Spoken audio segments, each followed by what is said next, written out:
மூணாவது வானத்துக்கு போனாங்க. யூசுப் அலைஹிஸ்ஸலாம் மர்ஹபன் மர்ஹபன், வருக வருக நபியே, சாலிஹான நபியே, வாங்க வாங்கன்னு கூப்பிடுறார். கிட்ட போய் பார்த்தாங்களா, யூசுப் அலைஹிஸ்ஸலாம் சொல்றாங்க ஸல்லல்லாஹு அலைஹி வஸல்லம், லகத் ஊதிய ஷத்ரல் ஹுஸ்ன், அழகு அல்லாஹ் சரிபாதியாக பிரித்து அதில் பாதியை யூசுப் அலைஹிஸ்ஸலாத்துக்கு மட்டும் கொடுத்திருந்தான். துனியால அப்படி ஒரு அழகு கிடையாது, நம்ம கண்டிருக்கவும் மாட்டோம், காணவும் முடியாது. எவ்வளவோ அழகான ஆக்களை கண்டிருப்போம், எங்கேயாவது நாங்க நடு ரோட்ல நின்று அல்லாஹு அக்பர் அல்லாஹு அக்பர், என்ன அழகு என்ன அழகு யாராவது சொல்லியிருப்போமா? ஆனா யூசுப் அலைஹிஸ்ஸலாத்துடைய சம்பவத்தை அல்லாஹ் சொல்றான். யூசுப் அலைஹிஸ்ஸலாத்தை ரெடியாக்கி வச்சுட்டு ரெண்டு பக்கமும் பெண்களை உட்கார வச்சு நடுவுல கையில கத்தியையும் ஒரு ஆப்பிள் பழத்தையும் கொடுத்து, சுலைஹா சொன்னா, எகிப்து நாட்டு மினிஸ்டருடைய மனைவி, எல்லாரும் பழத்தை வெட்டி சாப்பிடுங்க. பழத்தை வெட்ட ஆரம்பிச்சாங்க. இப்ப சொன்னா,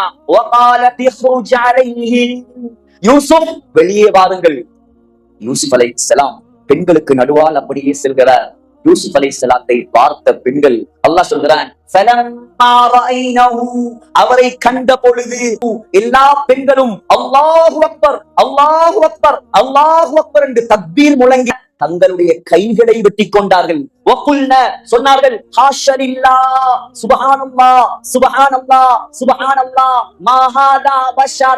இவர் ஒரு மனிதராக இருக்க முடியாது,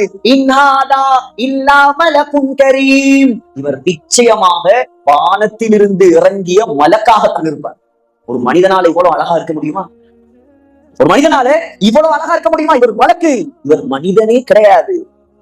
ஆயிஷா அம்மா சொல்றாங்க, யார சூழல்லா, யூசுப் அலைஹிஸ்ஸலாத்துடைய அழக கண்டு அவங்க கையத்தான் வெட்டினாங்க. லவாமா சுலைஹா லவ் ரஐன ஜபீனஹு லஆஃபர்ன பிகத்இல் குலூபி அலல் ஐதி.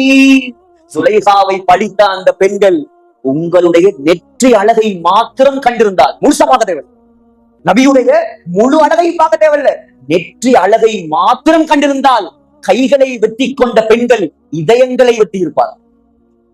முஹம்மது ஸல்லல்லாஹு அலைஹி வஸல்லம், அதான் ஹஜ்ரத் அபூபக்கர் ரலியல்லாஹு அன்ஹு நாயகத்தை தூரத்துல கண்டா சொல்லுவாங்க, அமீனுன் முஸ்தஃபா பில் கைரி யதுஉ கபௌஇல் பத்ரி ஸாயலஹு ஸலாம்.